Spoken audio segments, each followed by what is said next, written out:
revolution. The model of a communist revolution as visualized by Karl Marx was the basis of the Russian Revolution. Karl Marx was a German philosopher. He put forward a philosophy that opposed inequality and exploitation. Along with Friedrich Engels, Karl Marx wrote and published the famous pamphlet, The Communist Manifesto.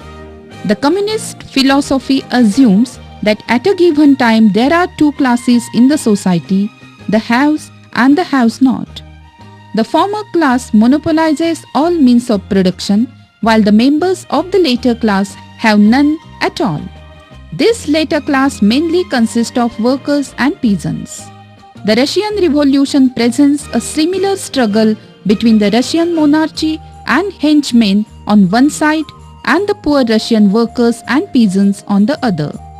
Russia was ruled by the Romanov dynasty for over 3 centuries. The emperor was the Tsars, as they were called in Russia, were autocratic rulers. The Tsar Nicholas II was a man of weak-kneed character. The Tsarina, queen, had full control on him.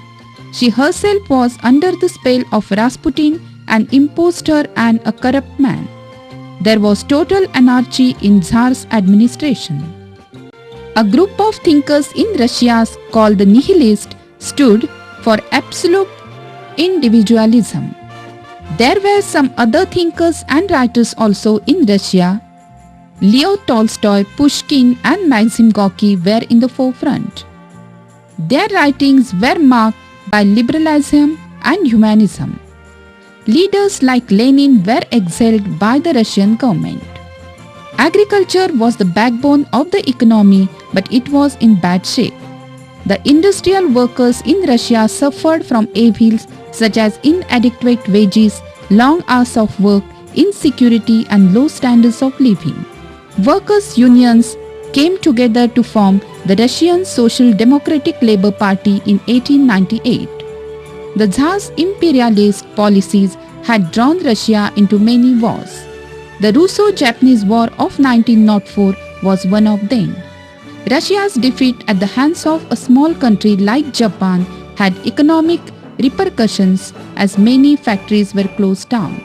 A number of workers led by Father Japon tried to march to the royal palace in St. Petersburg. They wanted to place their grievances before the emperor. However, the Tsar's soldiers attacked them and there was a bloodshed. This event took place on Sunday, the 22nd January 1905 and known as the Bloody Sunday. A persistent demand for a democratic administration finally led to the formation of Duma, that is Russian Parliament. But the first Duma lasted hardly 2 months, the second also the same one, and the third could not achieve anything substantial. Thus, the democratic experiment in Russia failed. Russia entered the First World War in this situation. Russia's defeat on the Eastern War front created public discontent. There was discontent among the intelligentsia and even the conservatives. They formed a coalition in the Duma for overthrowing the Tsar. In February 1917, a workers' strike started in Petrograd. Tsar abdicated the throne on 15th March 1970. The Menshevik leader Kerensky headed this government. Workers all over the country formed their own Soviets on the model of Petrograd and started agitation against the new government.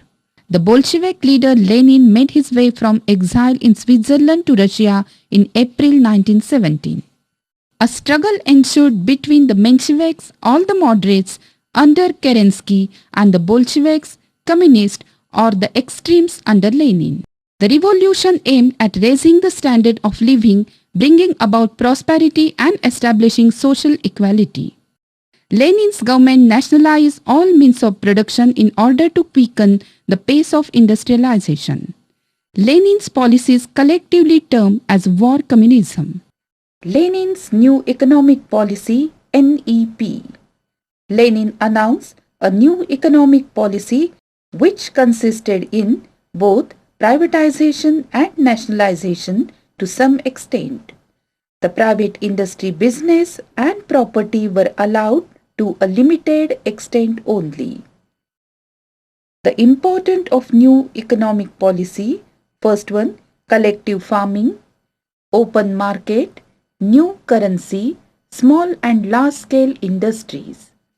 The new economic policy caused a big increase in the agriculture and industrial production. Lenin's contribution to world history is certainly enlightening and noteworthy. Significance of the Russian Revolution. It was the first communist revolution which improved the conditions of workers all over the world. The concept of planned economic development is the gift of the Russian Revolution.